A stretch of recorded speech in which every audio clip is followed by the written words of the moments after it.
Richard, as we know, all the adventures that Bilbo goes through in these three films, they're going to be in a book called There and Back Again. It's going to be given to Frodo, and Bilbo's going to tell all the stories to Frodo.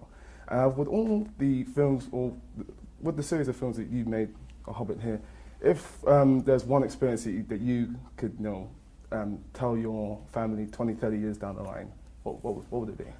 I think one of the most memorable, well, there's two very memorable moments. One of them was our first kind of week on location when we were helicoptered to the top of a mountain, and I think it was in the prologue to the first film, and you see Thorin leading his people into exile, and as you know, I was standing on the peak of a mountain with the helicopter doing a 360-degree shot, and we were really in the wilderness, and we were left there all day with a few sandwiches in the bag, and it was. You don't get an experience like that on most film sets. But the other great moment for me was when we were shooting the barrel sequence from the second film, and we were in the Pelorus River, which had a fairly kind of strong current, and we were kind of up and down the river in these barrels for a few hours, and they built an amazing kind of platform by the side of the river so that they could film us, and that was a really kind of special location and a really great day for the dwarves because we were finally cool in water.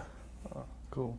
And I guess it's helpful having material to really draw from to help you get a better sense of your character. If you could watch it with Mr. Tolkien and say there's a particular scene that we get this right, which one would it be?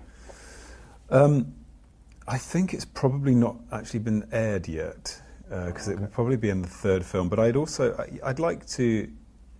I think if I were to be sitting down next to him watching the movie with him, I'd probably be watching him more than the movie. I just would love to see his reactions. I'd love to see if we got the humour right. I think the song in the movie, the Misty Mountains song would very much appeal to him. Yeah, that's a really. I think we did have that in our minds the whole way through. I studied his biography and was always with my head in the book, so he was kind of there. Okay. And one thing that the Hobbit films have on the Lord of the Rings trilogy is 3D. And it was very well used in Desolation of Smaug as well. Which scene in the Lord of the Rings trilogy would you have liked to have seen in 3D? And what's the scene in the upcoming Hobbit film that you're looking forward to audiences seeing in 3D?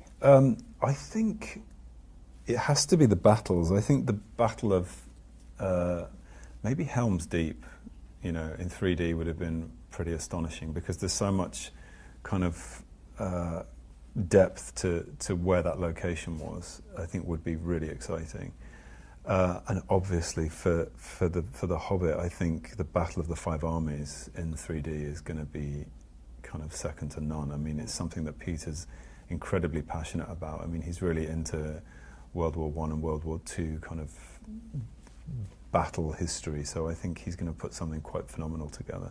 I can't wait to see it.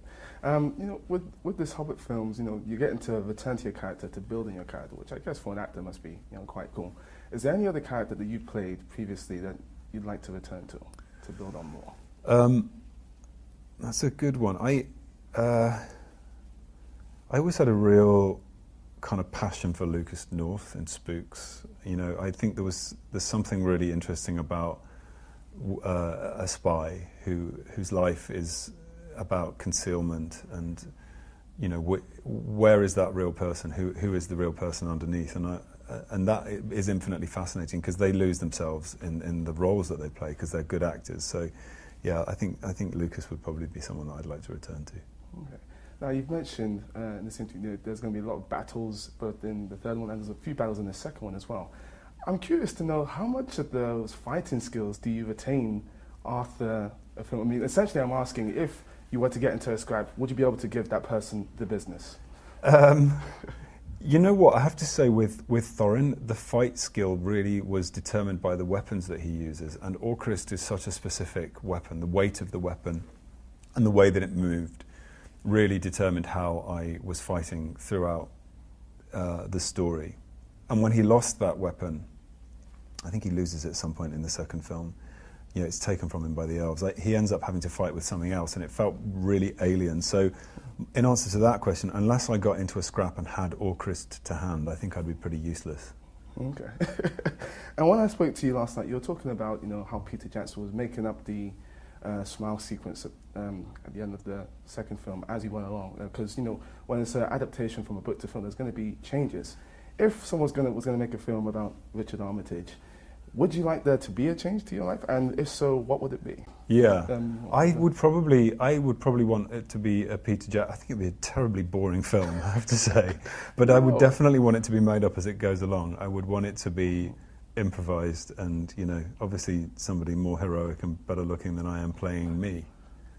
And far more interesting. Far more interesting. I play you, of course. You could do it. That would be. You can make it work. It would be such a boring film. It'd be like a 5-minute kind of snooze fest.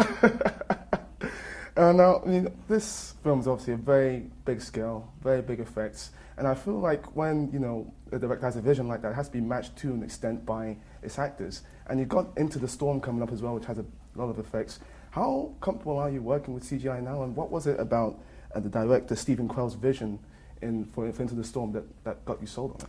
You know what, on Into the Storm, we really didn't work that much with a green screen. A lot of the stunts that he did were practical, so we were in the street on wires. They dropped an 18-wheeler truck from a crane in front of me.